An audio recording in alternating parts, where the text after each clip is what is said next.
एमा दुनू पैर निक टटाइया लगे कल नहीं वो काज के लिए उते भारी वाला तहिए से एते पैर टटाइया।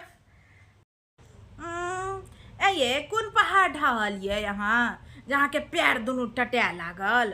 अहाँ के तो सबटा सहूलियते वाला काज है, कपड़ा धोइला मिसी ले ओंटा के आ हम सब हाथ से कपड़ा धोइए।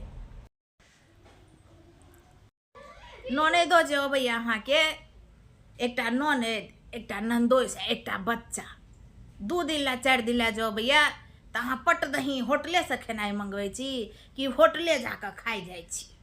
आ एकटा हमर ननै सब अबै छलखिन आ बाप रे 700 धिया पुता आ ओ 6 मास आबि कऽ बैस रहै छलखिन आ सबके टाइम टेबुल पर खेनाइ पिनाइ सबटा करै छलियै। हमरा सबके कहाँ पैर टटैनी आ माँ दुखी ऊपर भेल रहै छलैया।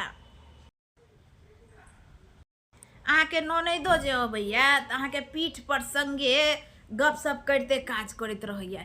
एकटा हमर सबके ननैद छलखिन अबै छलखिन बैसै छलखिन मलथम जकाँ से एक जगह से दोसर जगह हिले तक नहीं छलखिन। एतबे नहीं आबक साउस सब पुतहु से डरायल रहै छथिन आ एकटा हम सब पुतहु छलिया जे साउस से डरायल रहै छलिया। साउस बजलखिन आ कि एकदम तनात रहै छलिया आ जते घरक काज कहै छलखिन हमर साउस करै लेल सबटा करै छलिया ओहो घोग तैन कऽ। एमा रह देथुन झूठे कहलिए ना जबर पैर टटाइया हमरा किछ नहीं होइया। नहीं किछ होइया तो जाओ ने बनाओगे ने खेनाइ पिनाइ झूठे के भोरे भोरे खाना पसार चलि एलहुँ हमरा लग।